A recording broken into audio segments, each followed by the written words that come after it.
लीसंग कहता है ऐसा मत करो, मुझे फोटोज लेना अच्छा नहीं लगता। जूही कहती है ये तो यादों के लिए होती हैं। तुम्हें याद है जब हम शोकचो गए थे तब कितना मजा आया था। लीसंग झूठ बोलते हुए कहता है हाँ याद है, लेकिन आज उससे भी ज्यादा मजा आ रहा है। ये कहकर वो दूसरी तरफ चला जाता है। जूही खुद से कहती है पर हम तो कभी शोकचो गए ही नहीं। फिर एक फ्लैशबैक दिखाया जाता है। ये सुबह का फ्लैशबैक होता है। दरअसल जूही ने योजिन की सारी बातें सुन ली थी।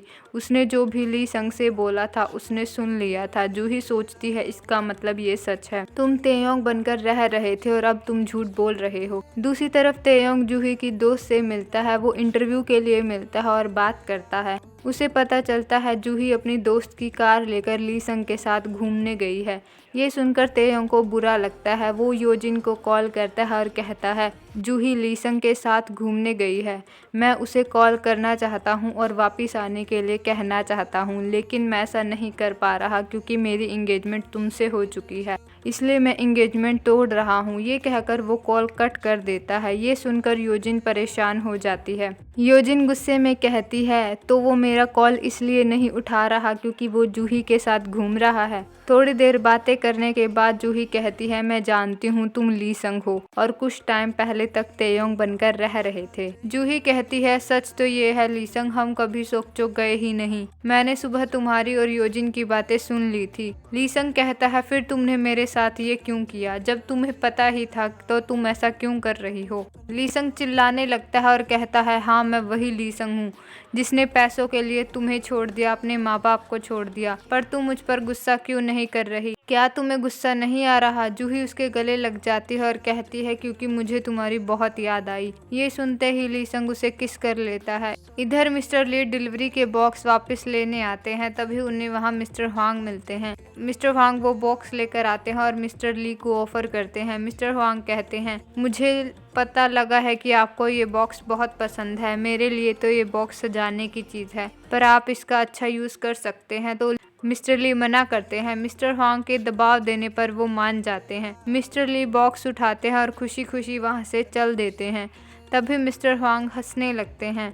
वो कहते हैं याद है तुमने कहा था कि गरीबी फैलती नहीं है, लेकिन मैंने साबित कर दिया कि पैसे ज़रूर फैलते हैं, इसकी ज़रूरत ज़रूर फैलती है। तुमने ये बॉक्स ले लिया क्योंकि तुम ये खुद नहीं खरीद सकते। मिसेस हुआंग भी थोड़ी दूरी पर खड़ी होती है और उनकी बातें सुन रही होती है। मिस्टर हुआंग कहते हैं ऐसे ही तुम्हारा बेटा भी मेरे पास आया था। वो मेरे तेयोंग के साथ काम करना चाहता था, उसे ऐसा ही करना चाहिए। वो मेरे बेटे के साथ काम करेगा तो हीरा बनेगा। तुम्हारे साथ रहकर वो ज़्यादा कामयाब नहीं हो सकता। मिस्टर ली को बहुत बुरा लगता है। मिस्टर ली कहते हैं ये बहुत ज़्यादा हो रहा है, आप कुछ भी बोले जा रहे हैं, मेरा बेटा ऐसा नहीं कर सकता।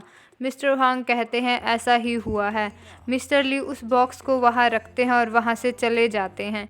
उसके जाते ही मिसेस हुआंग कहती है मुझे नहीं पता था तुम इतने ज़्यादा गिर सकते हो। मिस्टर हुआंग उसे इग्नोर करते हैं और वहाँ से चले जाते हैं।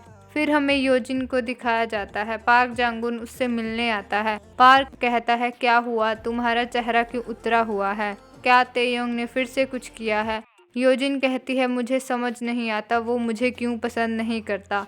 पार्क जांगुन कहता है क्योंकि तुम नकचड़ी हो और तुम्हें पसंद करना आसान नहीं है। योजिन पूछती है तो तुम मुझे क्यों पसंद करते हो? ये सुनकर पार्क जांगुन चौंक जाता है। योजिन कहती है क्या तुम्हें क्या लगा था मुझे समझ नहीं आएगा? तुम पूरा दिन मेरे आगे पीछे घूमते रहते हो, मेरी एक कॉल पर मदद के लिए तैयार हो जाते हो। तुम ऐसा इसलिए करते हो क्योंकि तुम मुझसे प्यार करते हो। पार्क जांगुन हिचकते हुए कहता है हाँ मैं तुमसे प्यार करता हूँ, बहुत ज़्यादा प्यार करता हूँ। योजिन अकड़ते हुए कहती है मेरा सपना मत देखो, मैं तुम्हें कभी पसंद नहीं करने वाली। ये सुनकर पार्क जांगुन को गुस्सा आ जाता है। पार्क कहता है तुम्हें मुझसे ऐसे बात करने की ज़रूरत नहीं थी। अगर तुम मुझे पसंद नहीं करोगी तो क्या, तेयोंग भी तुम्हें कभी पसंद नहीं करने वाला। वो तुम्हें पसंद नहीं करेगा क्योंकि तुम में पसंद करने वाली कोई बात ही नहीं है। तुम्हें लगता है मैं तुम्हें इसलिए पसंद करता हूँ क्योंकि तुम सुंदर हो, पर ऐसा नहीं है। मैं तुम्हें पसंद करता हूँ क्योंकि मुझे तुम्हारे लिए बुरा लगता है। तुम्हारे पास इतना कुछ है पर तुम हमेशा तड़पती रहती हो। तुम तेयोंग के लिए सब कुछ करने को तैयार हो, लेकिन वो तुम्हें पसंद ही नहीं करता। मुझे इसलिए तुम्हारे लिए बुरा लगता है। मैं तुम्हें पसंद करता हूँ क्योंकि तुम मुझे बेचारी लगती हो। उसकी बातें सुनकर योजिन रोने लगती है। योजिन कहती है तुम मुझसे ऐसे कैसे बात कर सकते हो। उसे रोता देख पार्क जांगुन का गुस्सा शांत हो जाता है। वो योजिन से माफ़ी मांगने की कोशिश करता है, लेकिन योजिन कहती है अब यहाँ मत आना, मैं तुमसे कभी नहीं मिलना चाहती। ये कहकर वो वहाँ से चली जाती है। पार्क उसके पीछे जाता है और कहता है तुम तेयोंग के पास जा रही हो ना, मैं तुम्हें उसके पास ले चलता हूँ। योजिन कहती है नहीं, मैं उसके पास नहीं जा रही और मैं जहाँ भी जा रही हूँ खुद जा सकती हूँ। ये कहकर वो वहाँ से चली जाती है। वो लीसंग के घर पहुँचती है और वहाँ लीसंग और जूही किस कर रहे होते हैं। उन्हें किस करता देख योजिन का गुस्सा बढ़ जाता है। फिर हमें मिस्टर और मिसिज ली को दिखाया जाता है। मिस्टर ली खुद को कोस रहे होते हैं। वो कहते हैं मुझसे आज बहुत बड़ी गलती हो गई, मुझे वो बॉक्स नहीं लेना चाहिए था। मिसिज ली कहती हैं आप बहुत देर से यही बात कह रहे हैं, अब जो हो गया सो हो गया। वो मिस्टर ली को कुछ पैसे देती हैं और कहती हैं आप अपने दोस्तों के साथ ड्रिंक करो, मस्ती करो, लेकिन इस बात से आगे बढ़ो। मिस्टर ली वहाँ से निकलते ही हैं कि योजिन वहाँ पहुँच जाती है।